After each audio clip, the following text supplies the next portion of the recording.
मूर्छित जैसे हो गए। अब तो भूल ही गए कि क्या लीला चल रही है, अब खो गए, पता नहीं कहां हूं मैं।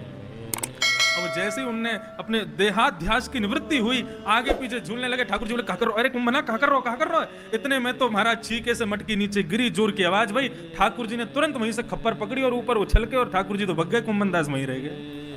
गोपी निकल के आई, चोर चोर चोर चोर चोर, लाठी उठाई, दियो जरायो, नेक प्रकाश कियो, कुंभनदास जी में बरसाए डंडा। कुंभनदास जी तब भी मुस्कुरा रहे हैं आनंद में, वो तो भाव विभोर हैं, उनको तो पता ही नहीं मेरे संग क्या हो रहा है।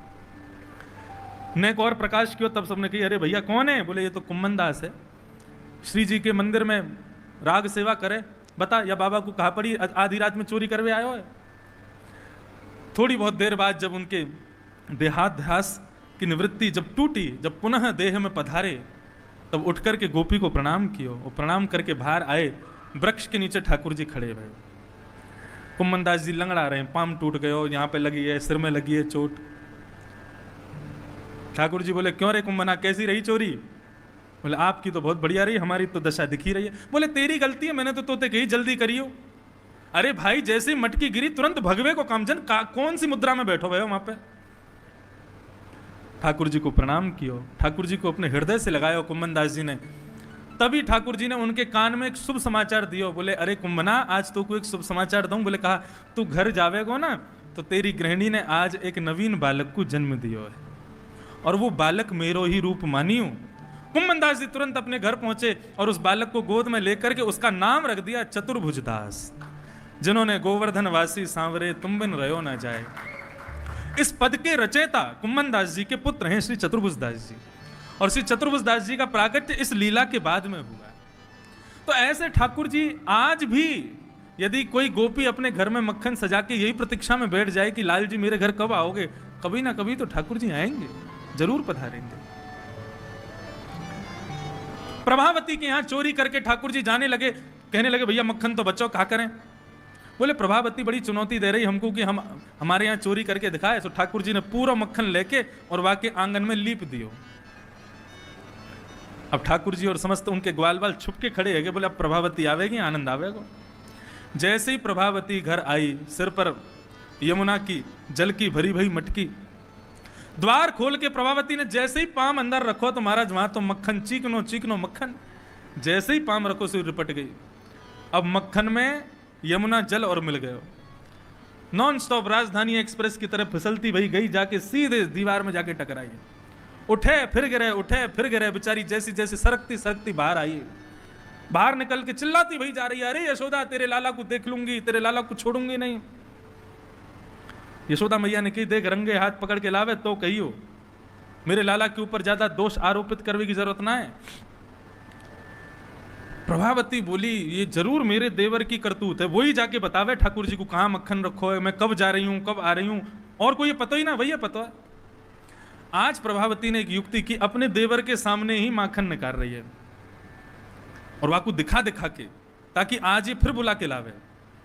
माखन एक मटकी में सजाए करके छीका पे टांग दियो और देवर के सामने ऐसे दिखा रही है कि मैं यमुना जल भरने जा रही हूं। घर से निकल गई। अब जैसे ही वो निकली तो प्रभावती को देवर भी भागो ठाकुर जी के पास। प्रभावती ने पीछे मुड़ के देखी कि वो भी निकल गए और ठाकुर जी को बुलावे गए। तो इतने में प्रभावती लौट के घर वापस आ गई और आकर के एक बड़ो बांस को डंडा लेके और अंधेरे में छुप के खड़ी है। बोल आंधे आज यह बताऊंगी। यहां सब बात चल रही थी, सब कह रहे भैया आज कहां चोरी करवे जाएंगे। इतने में सब बोले कल प्रभावती के यहाँ बहुत आनंद आयो, वही के यहाँ चलेंगे। प्रभावती को देवर आयो, आके बोलो चलो लाला हमारे संग, आज भाभी ने और बढ़िया मक्खन निकारो है। ठाकुर जी बोले वो घर पे है तो ना? बोले ना मेरे सामने गई है यमुना जल भरवे को। ठाकुर जी पहुंचे, पीछे के द्वार से भीतर प्रवेश कियो। 4 खड़े भये, 3 खड़े भये, 2 सबके ऊपर ठाकुर जी। जैसे ही छींका पकड़ करके और मक्खन निकाल करके खानो शुरू कियो, हाथ में मक्खन लगो, मुख में मक्खन लगो, सब ग्वाल बाल प्रतीक्षा कर रहे हैं लाल जी को भोग लग जाए तो फिर हमें मिलेगो। इतने में ही प्रभावती मोटो बांस को डंडा लेकर के आई, चिल्लाती भाई। जैसे ही प्रभावती आई तो सबसे पहले तो नीचे वाले भगे तो उनके ऊपर वाले गिरे, उनके ऊपर वाले गिरे, सबके ऊपर ठाकुर जी छींके थे लटके भये, बस बाकी सब भाग गए वहां से।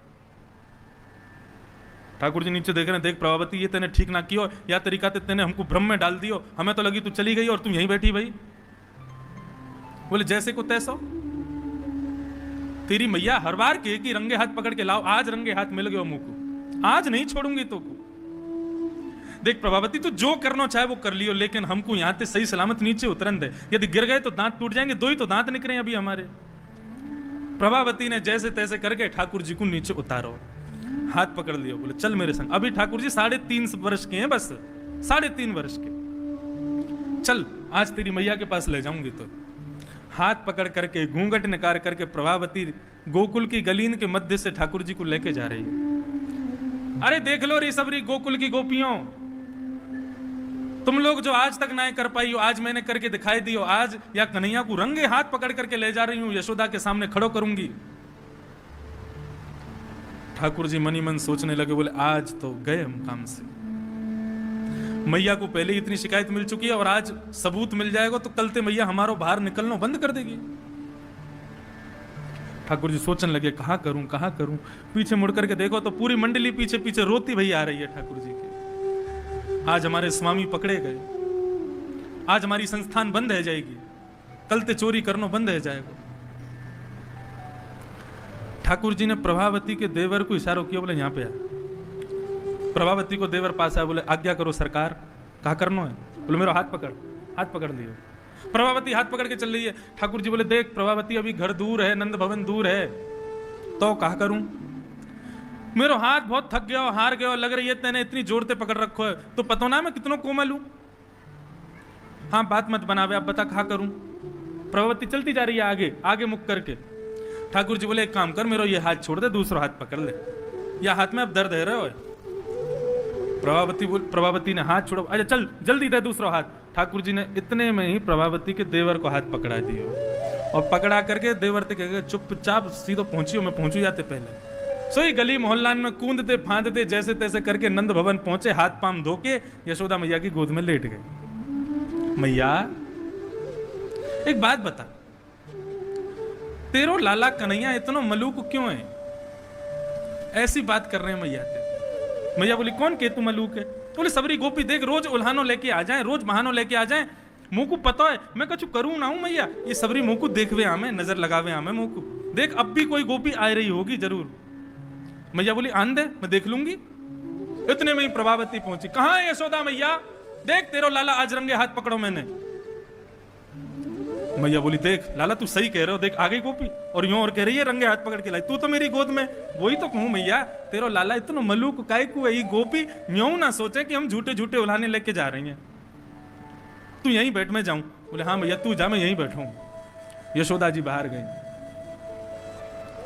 कहोरी कैसे आई? बोले देखो आज तुम्हारो लाला रंगे हाथ पकड़ के लाई हूं मैं। बहुत कहो ना रंगे हाथ पकड़ो तो कहूंगी कछु। यशोदा मैया बोली ने देखियो घूंघट उठाए के कौन पकड़ के लाई है? प्रभावती ने घूंघट उठाए करके देखी, वो तो वही को देवर। भाग बंदर, कहां ते आया तू? अब मैया मैं तो लाला को पकड़ के लाई, ये जन कहां ते आगो मुझे ना पता। यशोदा मैया ने खूब सुनाई, बोले मेरे लाला के पीछे पड़ी रहे, मेरे लाला के पीछे पड़ी रहे, वहां पे झूठे झूठे इल्जाम लगावे, तेरे लाला के ऊपर इल्जाम लगाऊं चोरी को, कैसा लगेगा? प्रभावती रो रही है खड़ी खड़ी।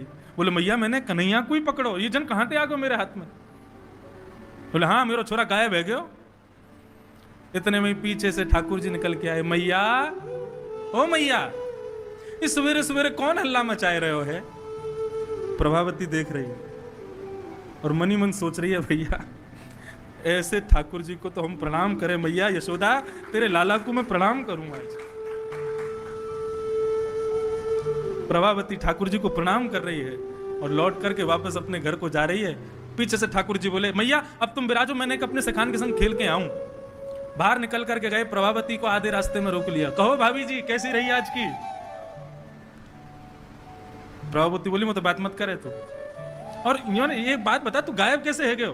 बोले मैंने कही ना मेरे हाथ में दर्द है रहे हो, ने कि हाथ को छोड़ के दूसरा पकड़ो। बोले हाँ। बोले तभी तुम्हारे देवर को हाथ पकड़ा दियो मैंने। बोले अच्छा तो ऐसे निकल के भागो।